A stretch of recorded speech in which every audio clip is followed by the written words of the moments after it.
Hello అండి. అందరికీ నమస్కారం. తెలుగింటి వంట ఛానల్‌కి మీ అందరికీ ముందుగా స్వాగతం, సుస్వాగతం. అందరూ ఎలా ఉన్నారు? బాగున్నారా? ఈరోజు మీకు నేను ఒక మంచి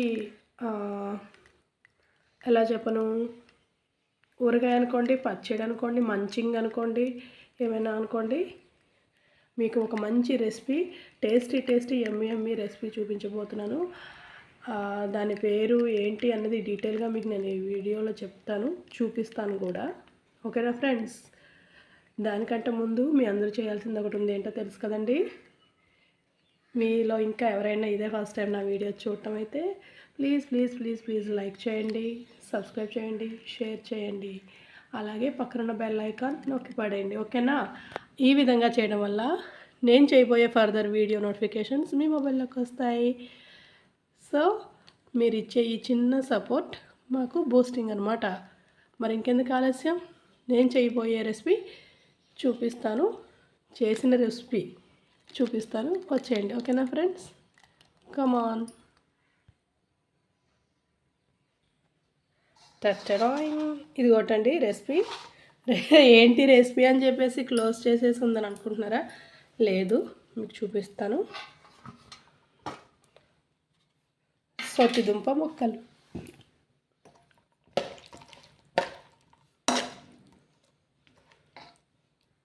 ఇదేనండి నేను మీకు చూపిస్తానన్న రెసిపీ, సొత్తిదుంప ముక్కలు అనమాట. అంటే ఇదేంటి అన్నది కూడా మీకు నేను డీటెయిల్గా చెప్తాను. ఓకేనా? యాక్చువల్గా సొత్తిదుంప అంటే మేము వీటిని సొత్తిదుంపలు అంటాము.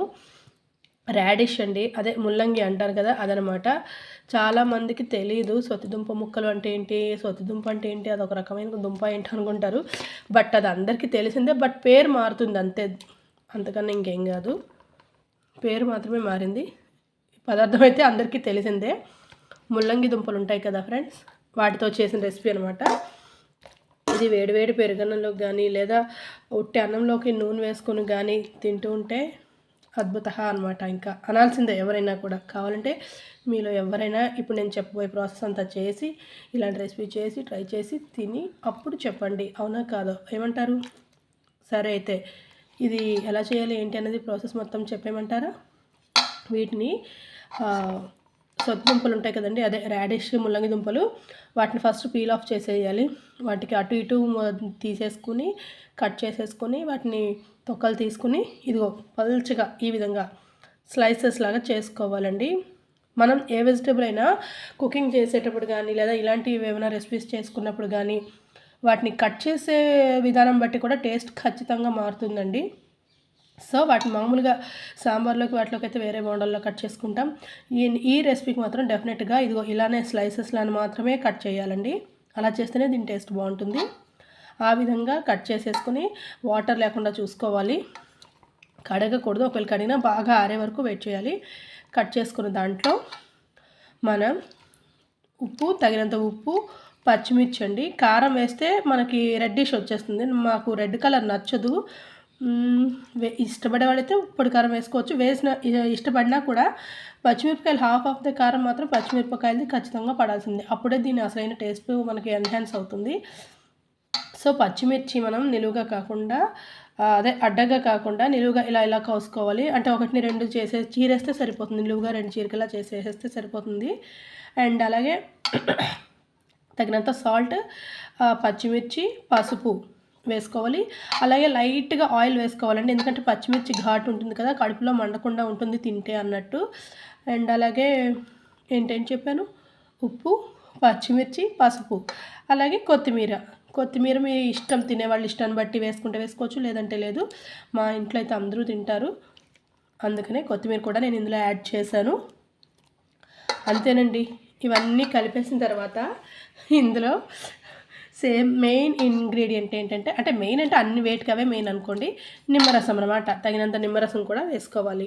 ఇవన్నీ వేసేసి ఒక ఓవర్ నైట్ ఉంచేస్తే మార్నింగ్ కల్లా ఇవి రెడీ అయిపోతాయి. 1 డే మొత్తం బయట ఉంచుకోవాలండి. వీటిని బాగా ఊరుతాయి అనమాట, అంటే ఉసిరికాయలు ఊరుతాయి అన్నట్టు. ఇవి ఇంగ్రీడియంట్స్ అన్నీ కలిపిన దాంట్లో ఈ పచ్చిమిర్చి ఉంది కదండి, ఒకవేళ ఈ స్లైసెస్ ఈ ముక్కలు అయిపోయినా కూడా ఈ పచ్చిమిర్చి కూడా మేమైతే ఇంకో 2 డేస్ ఖచ్చితంగా వేరేగా అయిపోయిన తర్వాత వీటిని ఉంచుకొని వీటిని కూడా పెరుగన్నంలోకి నంచుకొని మంచిగా కింద తింటే నిజంగా చెప్పాను కదండి అద్భుత. మీలో ఎవరైనా ఈ రెసిపీ ఖచ్చితంగా ట్రై చేసి ఇంట్రెస్ట్ ఉంటే కనుక ట్రై చేసి చూడండి, ఖచ్చితంగా మీకు నచ్చుతుంది, అప్పుడు మీరే చెప్తారు. ఓకేనా ఫ్రెండ్స్? సో ఇదండి ఈరోజు వీడియో. ఇటువంటి రెసిపీస్ మీకు ఇంకా ఎన్నెన్నో కావాలి అనుకుంటే కామెంట్ సెక్షన్లో ఎటువంటి కావాలి ఏంటి అన్నది చెప్పండి. ఒకవేళ నాకు వచ్చింది నాకు తెలిసింది అయితే నేను ఖచ్చితంగా చేసి మీకు నేను చూపించడానికి ట్రై చేస్తాను. ఓకేనా ఫ్రెండ్స్? ఇవి సొత్తుదుంప ముక్కలు అంటాం. మా పిల్లలైతే వీటిని లేస్ చిప్స్ అని అంటారు. ఇంచుమించుగా ఇదే విధంగా మామిడళ్ళ ముక్కలు కూడా మేము వేసుకుంటాము. మామిడళ్ళ ముక్కలు కూడా ఉంటాయి కదండి, మామిడళ్ళ ముక్కల్ని వాటిని వేరే ప్రాసెస్లో కట్ చేసుకోవాలి. ఇలా రౌండ్ షేప్ అవ్వదు కదా అలా అన్నీ చేయడానికి. సో వాటిని నిలువుగా పెట్టి కట్ చేసి వేసుకుంటాము. ఈ ముల్లంగి దుంపల్ని రౌండ్ రౌండ్ స్లైసెస్ కింద కట్ చేసుకుంటాం అన్నమాట. మా పిల్లలు అయితే వీటిని లేస్ చిప్స్తో కంపేర్ చేసుకుని తినేస్తారు.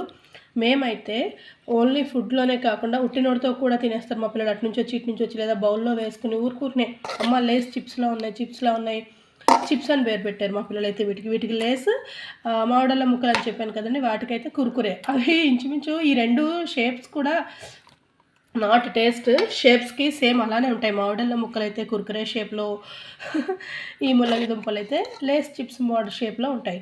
సో మా పిల్లలు ఆ పేర్లు పెట్టారనమాట. ఇదండి ఈరోజు వీడియో. నచ్చిందా? మీకు నచ్చితే చెప్పాను కదా, లైక్, షేర్, సబ్స్క్రైబ్. సో ముల్లంగి దుంప ముక్కలు మీరు కూడా చేసుకొని తిని బాగా ఎంజాయ్ చేయండి. మెయిన్ ఇంకోటి ఏంటంటే ఇది హార్ట్కి మంచిది కూడానండి. సో కర్రీస్లో అయితే పర్వాలేదు, ఎక్కువే ఉంటుంది కాబట్టి. సాంబార్లో 1 or 2 పీసెస్ మాత్రమే ఉంటాయి. ఈ విధంగా చేయడం వల్ల ఎక్కువ పీసెస్ మనకి బాడీలోకి వెళ్ళడం వల్ల, తినడం వల్ల టేస్ట్కి టేస్ట్ ఉంటుంది, హెల్త్కి హెల్త్ అనమాట. ఏమంటారు? అవునా కాదా? ఓకే ఫ్రెండ్స్, ఇంకో మంచి వీడియోతో మీ ముందుంటాను. అంతవరకు మీ తెలుగింటి వనిత. బాయ్.